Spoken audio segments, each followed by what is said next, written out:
ഗാഡ്ഗിൽ കസ്തൂരിരംഗ റിപ്പോർട്ടുകളിലെ ജനദ്രോഹ നിർദ്ദേശങ്ങൾ പിൻവലിച്ച് കേന്ദ്ര സർക്കാർ വിജ്ഞാപനം പുറപ്പെടുവിക്കണമെന്നാവശ്യപ്പെട്ടാണ് പശ്ചിമഘട്ട ജനസംരക്ഷണ സമിതിയുടെ നേതൃത്വത്തിൽ അനിശ്ചിതകാല നിരാഹാര സമരം തുടങ്ങിയത്. ഈ മലയോര മേഖലയിൽ വസിക്കുന്നവരെല്ലാം കാട് നശിപ്പിക്കുന്നവരാണ്, കാട്ടിലുള്ള വിഭവങ്ങൾ മുഴുവൻ കൊള്ളയടിച്ചുകൊണ്ട് പോകുന്നവരാണ് എന്നുള്ള ധാരണ ആർക്കെങ്കിലും ഉണ്ടെങ്കിൽ ആ ധാരണ തിരുത്തേണ്ട സമയം ആസന്നമായിരിക്കുന്നു. താമരശ്ശേരി രൂപതാംഗം ഫാദർ അജി പുതിയപറമ്പിലിന്റെ നേതൃത്വത്തിലാണ് നിരാഹാര സമരം.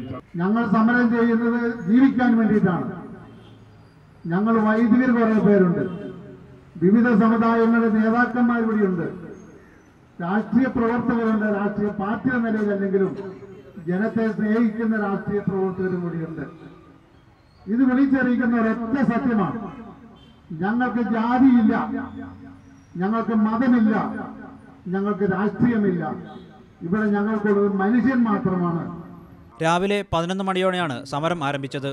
ലോക്സഭാ തെരഞ്ഞെടുപ്പ് പ്രഖ്യാപനത്തിന് മുമ്പായി ജനവാസ കേന്ദ്രങ്ങൾ പരിസ്ഥിതി ലോല മേഖലയിൽ നിന്ന് ഒഴിവാക്കിക്കൊണ്ടുള്ള വിജ്ഞാപനം ഇറക്കണമെന്നാണ് സമരക്കാരുടെ ആവശ്യം. മീഡിയ 1 കോഴിക്കോട്.